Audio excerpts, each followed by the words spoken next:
ઘણા બધા લોકો જે નવી ગાડી ચલાવવાનું શીખતા હોય યા શીખી ગયા હોય તો એમને એક બેસિક કન્ફ્યુઝન હોય છે કે પહેલી ગિયર ક્યારે નાખવી જોઈએ, બીજી ગિયર ક્યારે પાડવી જોઈએ, ત્રીજી ગિયર ક્યારે નાખવી જોઈએ. તો આના રિલેટેડ એક બેસિક થંબ રૂલ છે, આજે એના વિશે વાત કરશું. હવે અત્યારના જો મારી ગાડી ન્યુટ્રલમાં છે, બરાબર. હવે 0 થી 10ની સ્પીડ ઉપર આપણે પહેલી ગિયરમાં ગાડી નાખશું.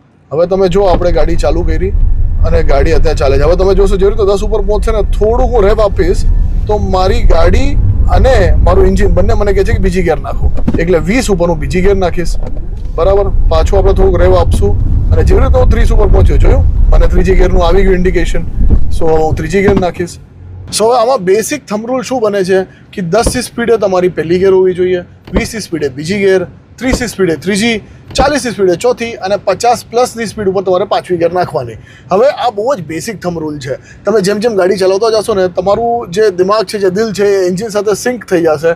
પછી જેમ જેમ એન્જિન ખેંચાશે ને તમને ખબર પડી જશે કે એન્જિન ગિયર માંગી રહ્યું છે. પછી તમારે કન્સોલ નહીં જોવું પડે, તમને પોતે સાઉન્ડથી ખબર પડવા મળશે કે હા હવે ગિયર નાખવાની જરૂર છે. સો આવી જ રીતે તમારી ગાડીને થોડી વધારે સારી રીતે સમજવા માટે ફોલો કરો ઓટો મે રાખીને.